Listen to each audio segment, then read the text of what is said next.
Let's get started. This week we are going to do a painting on canvas primed with a clear gesso. The image I've chosen is from a friend of mine and represents her two kids. The older girl is holding the newborn baby.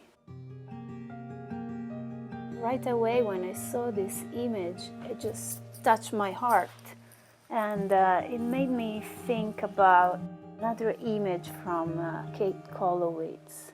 And this image, of course, is quite dramatic. First of all, because it's a black and white, and she's very expressionistic in her mark making.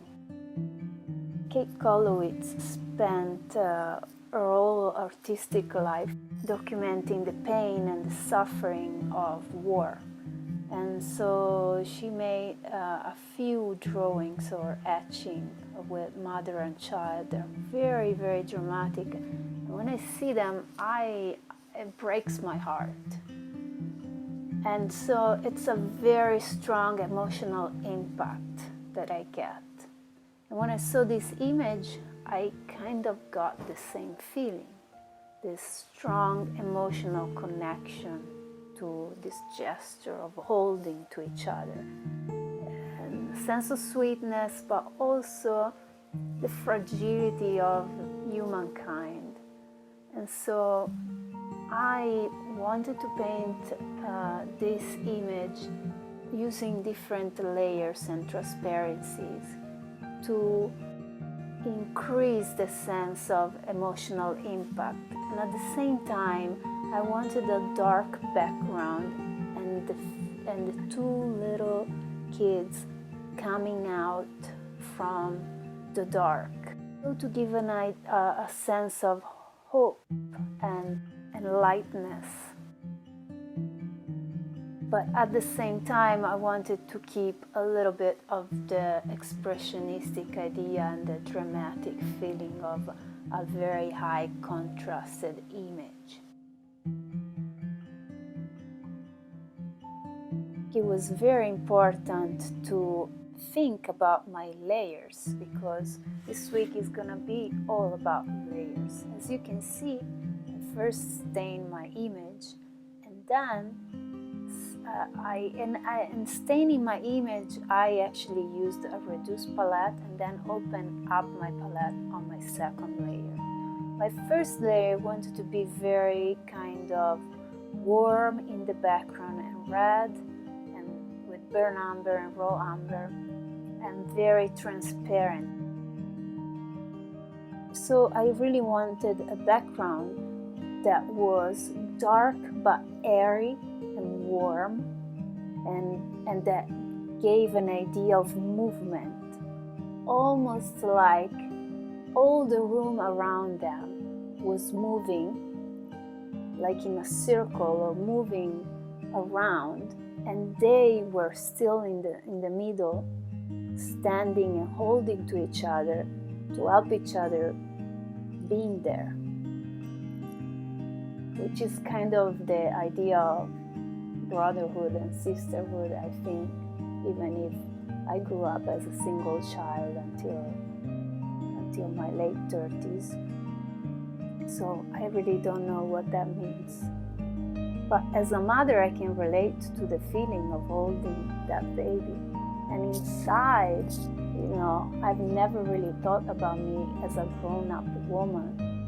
So that also kind of makes me feel that there is a connection, the fact that our generation has not lived a war, and it has a little bit of the Peter Pan syndrome, and we're having kids late because we feel children, and we have been treated by children by our parents. I really enjoyed to use the alizarin crimson for the head of the baby and the hair of the girl, because it's a red and it's supposed to be warmer than the grays that I'm gonna use for the rest of the skin tones. But at the same time, it's a cool red, it's a purple red. So it goes towards the idea of creating a drama. And the girl to me looked very delicate, almost like a ballerina with this crown of flowers and a very hairy dress, while the baby was very grounded, very solid, with a dark dress and a very spheric head. And I like this contrast.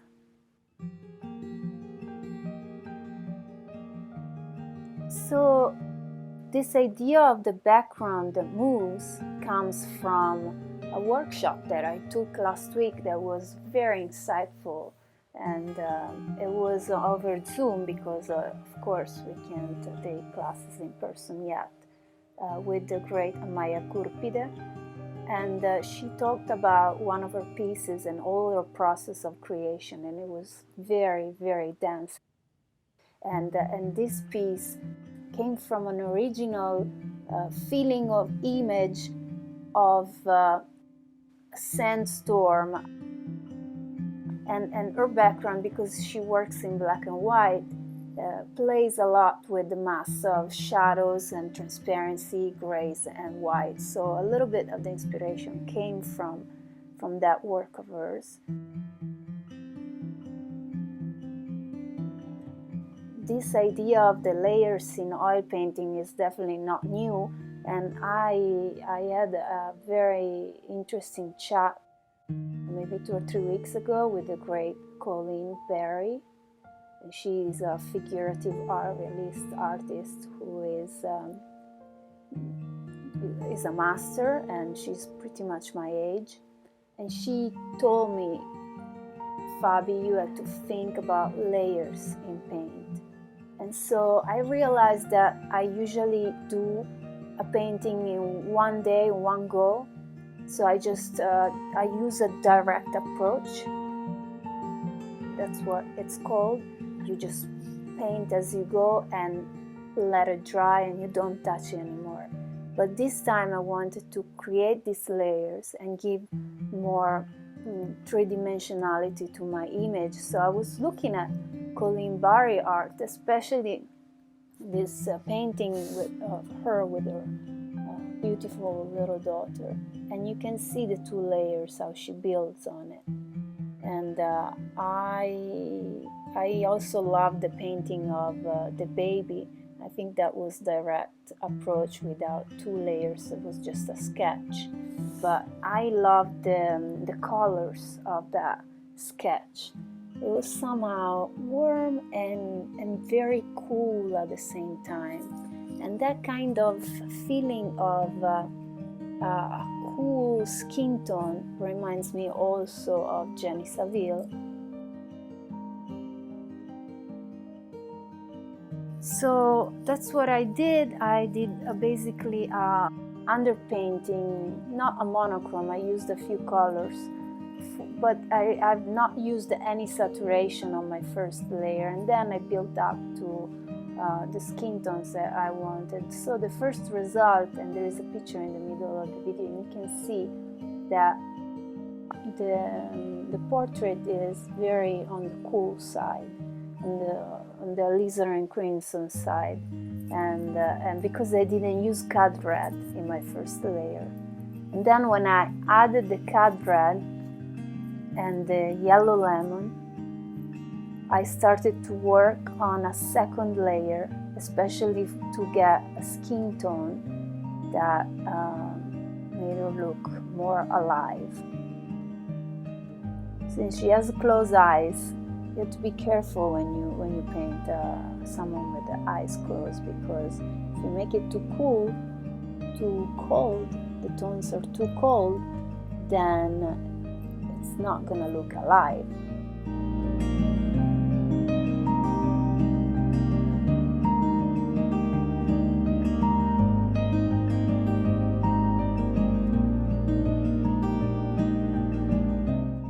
She is expressing some kind of a drama, the drama of a new sister. a newly sister who is holding maybe this baby for the first time. And it must be probably a very amazing feeling. So I think that in art is very important to choose a subject that you can emotionally connect with. And of course that doesn't mean that the subject has to express the emotion, because we could paint a room, or we could paint objects or flowers, and they would still make us feel in a certain way.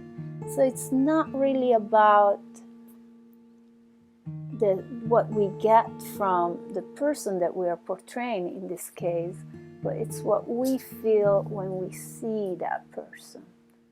I'm really sorry if the video quality is not great, especially the framing of the picture, because when I paint in oil in a bigger size, this was a 12 by 16, so it's slightly bigger. Actually, it's almost double the size of what I usually use for my paintings on YouTube. And so I wasn't on. I was actually using a board on my legs, so it was moving a lot. So I because I'm here in California and I don't have all my supplies there in Milan, so I don't have a stand to use for bigger paintings. And this is also something I wanted to say. I feel like I am finding a little bit of my personal mark making and my personal palette, and finally I am getting to paintings that are meaningful and make me feel something when I look at them, and they're not just realistically exact and pretty. So that's very important for me.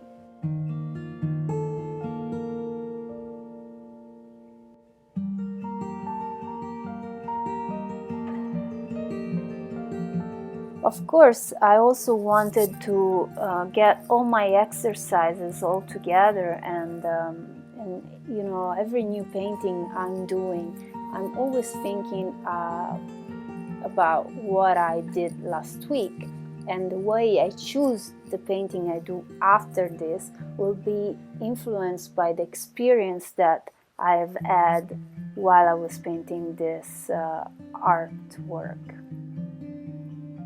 So last week we painted the teapot, and it was a monochrome, and we decided to work in a restricted range of tones. And this week, first, I really wanted to stay on my darkest tones and maybe play with the dark mid-tones more. And then I think that all the girl, kind of the skin tone of the girl, went into my light mid-tones, and instead I kept the hair, the baby, and the background quiet in shadow. But for me it was very important to keep a few accents of dark mid-tones that really help the painting to breathe. And the other thing that I was maybe subconsciously thinking, not really thinking about it, because I wasn't really thinking, okay, let's paint with complementaries, no. But I've used my earthy reds, browns underneath, and then worked with some greens on top to kind of accentuate the two hues.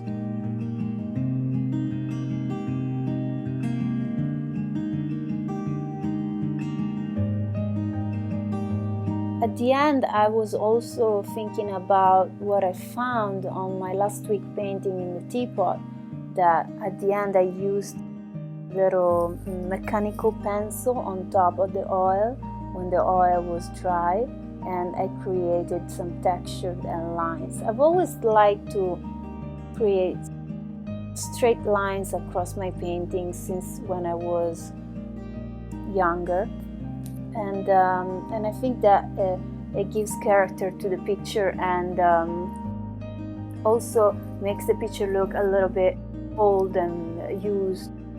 I don't like to see those shiny, plasticky paintings where every detail is perfect and the highlights look like a pearl on top of their nose.